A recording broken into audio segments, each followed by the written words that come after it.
Hello, welcome into Spiritual Mixtape. I'm Daisy Mack, and this week is our energy update for March 2nd through to March 8th, 2026. This is, of course, the continuation of a big week. It's been a big year, and it really doesn't stop this week. We have the 3-3 portal tomorrow and the eclipse in Virgo. Now, before we get into the energy update, I'd actually like to just take a moment to talk about tomorrow's eclipse. And I think it's important to say this because this Virgo eclipse is in the South Node. It is what we're moving away from. It is a closing of a door, especially the closing of an old pattern, not the opening. This should feel like completion energy. And because we are moving with Pisces themes as well, it's kind of deeply emotional. I'm feeling this quite heavily, so I'm assuming that you all are too.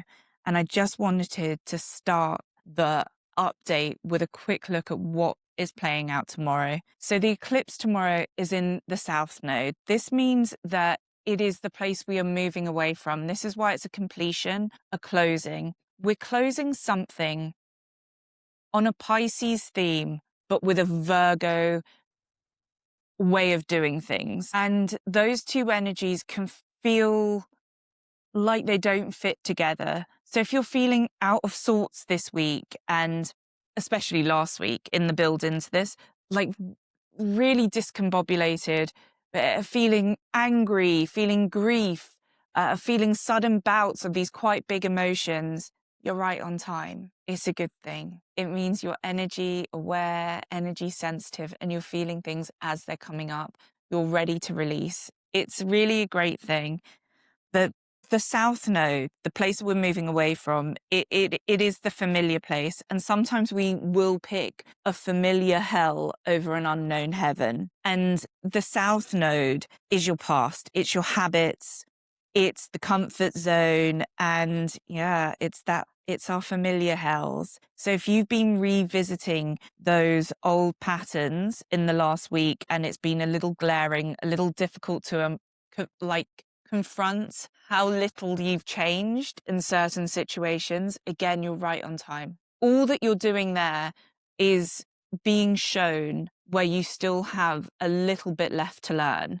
And don't fall back into the habit of thinking, but I've done all that work and I thought that I was moved past this. You probably have, but it's the idea that you just haven't quite completed the final step of just admitting you're done with that habit, admitting that you were really in league with it, that you kind of reveled in this bad habit for a while. Virgo on this node is all about it's time to let something go, and it's going to show you in very stark, or some might say practical ways, that it is time to move on. It isn't a building. This is truly a release energy.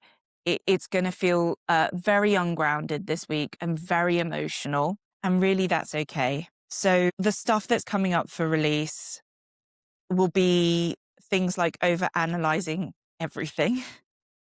That was a hot one for me. Trying to fix and control situations, also a really big and meaningful one with the Pisces theme of it all. This is very much about trying to take a karmic ending and rewriting it so that your ego feels good. And look, there is a rewrite in the midst of all of this because Mercury is in retrograde and is in Pisces.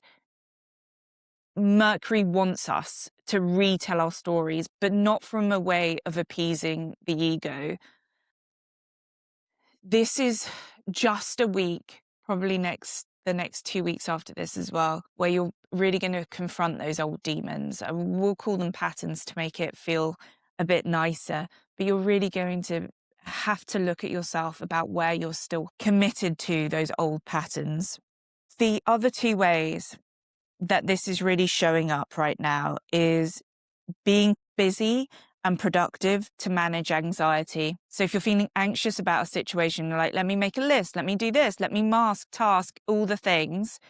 That is a place where you need to go in and look at it and decide what you're releasing from that behavior pattern. And look, I saved the big meaty one for last, perfectionism as a survival strategy. Those 4 things, deeply meaningful, really will be coming up if you are still yet to release. Now, this particular eclipse is really asking for us to end a karmic cycle. If you are ignoring all the ways in which you feel uncomfortable, if you're brushing it under the carpet, what will happen is you'll resubscribe to the karmic cycle again because you haven't fully learned the lesson. Now, if all that learning the lesson, if all you have to do right now is the final embodiment of learning the lesson, just take it. Even if it sucks this week, just take it, because you do not want to go through whatever has happened to you since 2011 that you've been deeply learning. And this could be across the lifetimes where you've been learning it a little bit in this timeline, a little bit over there. Just let it go. I'll be really honest and frank with you. For me, it's the last stage of grief. It's acceptance. Acceptance that, you know, people won't always do and say the right thing by you. That sometimes you will end up with the short end of the straw. And that's okay, because to live in still wanting to be right for me keeps me in that karmic loop. And I tell you what, there is nothing that I need to learn again from the tough lessons since 2011 that I want to take into the next 10, 15 years. Absolutely none. I'm ready to be done with it. And if that means I have to accept that things didn't work out the way that would have been fair and right by me, then that's just what I've got to do. That is the pill I've got to swallow. Everybody's learning is different here. Everybody's journey with this Pisces pull and this Virgo reorganizing is going to be personal to them. And I think that all we can do is approach this healing, this karmic end, with the same notions from wonderful Pisces, which is surrender, trust, letting things be imperfect. I say that with a sigh, and feeling instead of fixing. I find all of these a journey myself. I feel deeply weirded out and upset about some of the things that have really rocked me over the last week. But I'm ready for the fire horse. I'm ready for my 1 year. I'm completely with you on, perfectionism as a survival technique. All the things. So I know I'm not the only one, moving through grief. And I very much hope that you're with me on that final stage, acceptance, and that we can all move into this next chapter, accepting what was and being able to have the space to embrace what is. Okay, so here is the energy update for this week, March 2 to 8. It's called From Grief to Bittersweet. We have a Virgo lunar eclipse, and I actually think the Mercury Cazimi and the Mercury trining Jupiter are also really, really big looks at the weekend. But let's get into it. What you're finally ready to release.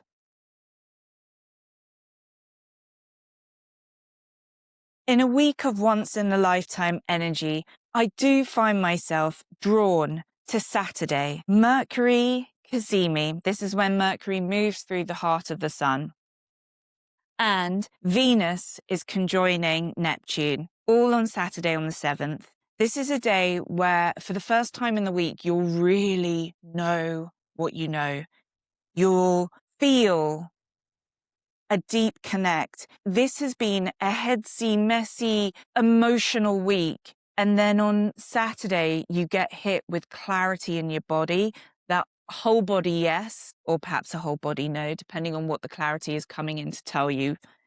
And for some of us, with the Neptune and the Venus of it all, you will have dreamt it into existence. This is nice. In a week, and really a month, that holds the energy of endings. It's a really big deal to have a day fully imprinting our future and our beginnings. Mercury has a big job to do this month. He is working with you, not against you. I know the Mercury retrograde makes you feel that, but he's really working with you to rewrite these karmic ends. before you subscribe to another cycle. This week holds some of the most beautiful and bittersweet energy of the entire year. Venus reaches her peak, that's today, her exaltation at 27 degrees of Pisces. And then the Virgo Lunar Eclipse arrives on Tuesday alongside the 3-3 portal. That combination is rare. It's love, it's clarity, and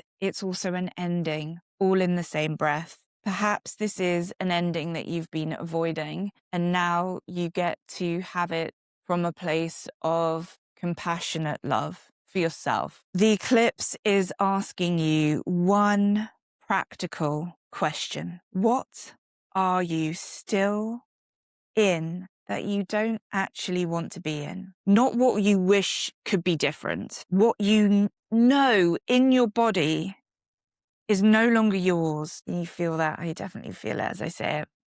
This is where it gets important. The karmic loop that you're closing out, the one that's been running since 2011, doesn't close cleanly if you try to engineer the exit. If you're waiting to leave until it looks a certain way or until you've been proven right, you stay stuck on that hamster wheel. The eclipse does the cutting. Your job is to let it. By Saturday, Mercury's Cazimi brings a moment of pure and piercing inner clarity. This isn't a conversation. It isn't a revelation either. It is just something that you wake up knowing for sure, and you finally stop that internal argument and you accept. What a week. What a week. And I won't spend too long on the closer look. If you want to read into the days, jump into the free community where I post the written update and you can go through all of this. Monday, so today when I'm posting this, Venus is in her exaltation point in Pisces, and this does link through to Saturday as well. It's emotion over logic. So you're going to have to take how you feel and really give it value and stop trying to mind over matter your feelings. Something in your feelings is really giving you a piece of advice. For some of us, maybe even an essential warning. And you should take it. What happens up here in the mind doesn't always play out for your best in the real life, especially around big energies like an eclipse, especially an eclipse that's dealing with a karmic end and a logical path forward. So I've spent a bit of time already talking to you about the 3-3 portal and the eclipse at the beginning and the overarching themes and ideas that are running through them. But it isn't a coincidence that the 3-3 portal, so the numerology of the day, has ended up on the eclipse. Like, we are being given double whammies of energy to really clear things out, to move on. And you shouldn't underestimate that. Again, you can read more about that in this week's update. All I wanted to say, in addition to this update, is that you must take care of your nervous system. And of course, I'm a breathwork teacher by day, so I'm always going to tell you to take care of your nervous system. And if you don't know what your nervous system is, it's the part of your body that regulates how you feel and how you respond to situations. When you have a dysregulated nervous system, it basically makes you feel and live in the stress response in fight or flight. So it responds to everything that's in front of you as if it's a situation you need to run from or you need to throw fists about. I'm deeply passionate about this because I spent a long time in my old job living and dealing with toxic stress. This stress had many repercussions for me, and obviously one of them I've just finally dealt with, which was removing the lumps in my breast. I had a mastectomy, and those lumps came up during one of the most stressful times in my career in the music industry. For me, what's happening right now is really the ending of a huge karmic cycle where I let stress dictate my life, my importance, and my self-worth. And the true reality is that deep inside of me, I knew that my worth wasn't based on how productive I was when I was dealing with anxiety. All the things I said to you at the beginning of this podcast, I feel deeply because of my journey over the last 15 years. But I do think that there is one immediate thing that you can do that will change your life and change the way stress impacts and codes in your body, and that's breath work. Taking deep breath every day helps to remove that stress, helps to recorrect that pattern. So it makes sense that I would end this more personal energy update today being completely frank with you about what I'm accepting. I don't really like how some of the blows I've been dealt over the last 15 years ended for me, but to stay focused on them doesn't allow me to move to my next chapter. It also means that my breath work that I do for myself has to work double to correct the stress patterns that I'm still living in when I'm actually not in that stress anymore. In a world that's so hectic right now, there are so many other things I could choose to be anxious about rather than those. So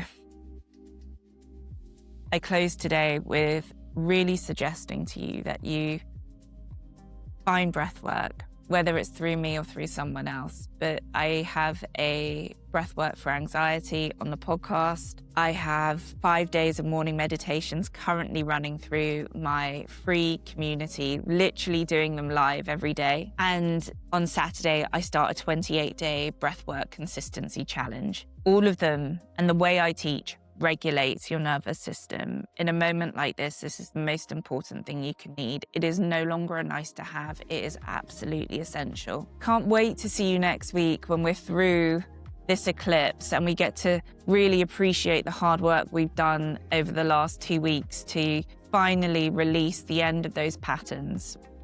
You deserve a really, really happy and incredible life. I hope you know that. See you next week.